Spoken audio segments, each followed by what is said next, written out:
Donald لو اب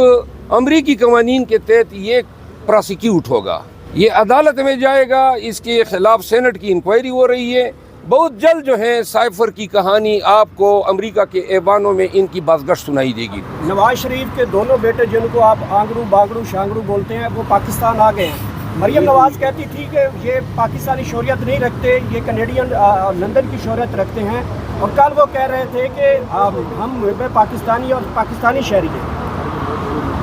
بات یہ ہے ضمانتیں مل گئی ہیں، انہوں نے جو ہیں عدالتوں سے رجوع کر لیا ہے، باقی وہ سارے ٹوٹکے آج کل چل رہے ہیں۔ مریم بی بی کا جو بیان ہے، ان کے بھائیوں کا جو بیان ہے، اینی ہاؤ اگر وہ کہتے ہیں نا اپنے ہی سہولت کے مطابق مناسب وقت پہ وہ انصاف لینے آئے ہیں، تو لہٰذا یہ نہیں کہا جا سکتا کہ دیر آید درست آید، بلکہ میں یہ ضرور کہوں گا کہ ان کی آمد جو ہے وہ کہتے ہیں نا فصل جب پک جاتی ہے اور پھر مالک جو ہے وہ کھانے کو آ جاتا ہے، تو لہٰذا ان کی آمد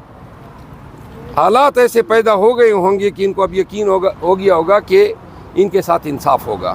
تو لہٰذا انصاف ہونے دیں، جس طرح ان کی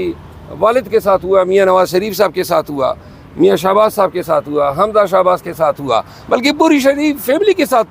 جس تیزی سرعت چابکدستی کے ساتھ انصاف ہوا ہے، تو لہٰذا اب ان کا بھی حق بنتا ہے۔ اللہ انصاف دے رہا ہے، نہیں، ان کا بھی حق بنتا ہے نا، جب بزرگوں کو انصاف مل رہا ہے تو بچوں کو بھی ملنا چاہیے۔ ویسے ایک بات میں بتا دوں، نون والے اور کچھ صافی حضرات ہردہ سرائی کر رہے تھے پشاور ہائی کورٹ کے خلاف، روزانہ بیٹھ کے کہ پشاور ہائی کورٹ گویا کسی کے ساتھ ملی ہوئی ہے۔ اب یہ بھی ذرا دیکھ لیں کہ یہی پشاور ہائی کورٹ ہے، اور 5-0 کے ریشو سے انہوں نے ہماری پٹیشن خارج کی ہے۔ اب تو ان کو چپ لگ گئی ہے،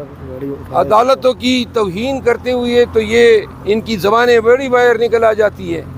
یہ بھی دیکھیں نا، فیصلہ ہمارے خلاف آیا ہے، لیکن آپ عدالت کی امپارشیلٹی کو ضرور سراہیں۔ جہاں پہ کیس بنا ہے پشاور ہائی کورٹ نے دیے ہیں، جہاں ان کی دانش میں نہیں بنا ہے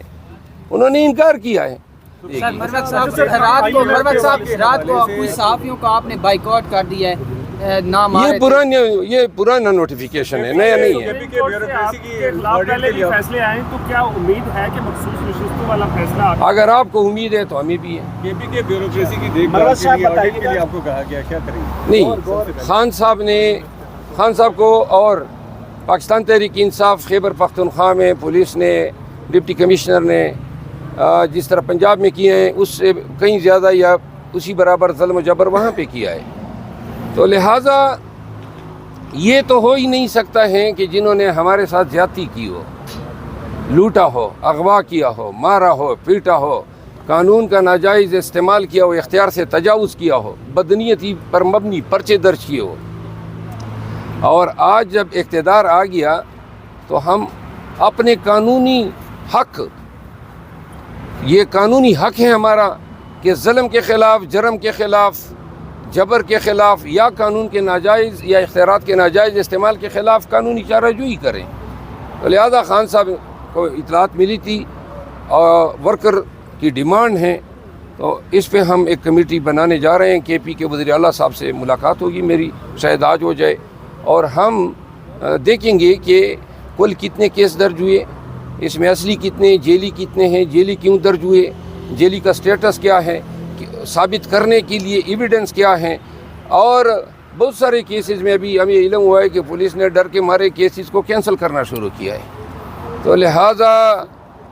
ہم ان تمام چیزوں کو، 3-4 چیزیں ہیں جو درگزر نہیں ہوں گی۔ نمبر 1، جنہوں نے قتل کیے ہیں خدا بھی معاف نہیں کرتا ہے، تو لہٰذا قتل کو معاف کرنے کا اختیار مقتولین کے ورثاء کے پاس ہے، اور کوئی قانون جو ہے ہمیں قاتلوں کو مقدمے ان کے خلاف دائر کرنے سے روک نہیں سکتا ہے۔ وہ ہماری حکومت ہوتی یا نہ ہوتی، ورثاء جو ہیں ان کو مقدموں میں ان کے خلاف مقدمے دائر کر سکتے تھے، نمبر 1۔ نمبر 2، اختیارات کا ناجائز استعمال، جس کے ذریعے انہوں نے ناجائز مقدمے درج کیے، سیاسی بنیادوں پر، بدنیتی پر، کسی کو مجبور کرنے کے لیے، کسی کو پٹیائی چھڑانے کے لیے، کسی کے بچے کو اغوا کیا، کسی کے گھر میں گھس گئے، وارنٹ نہیں ہے،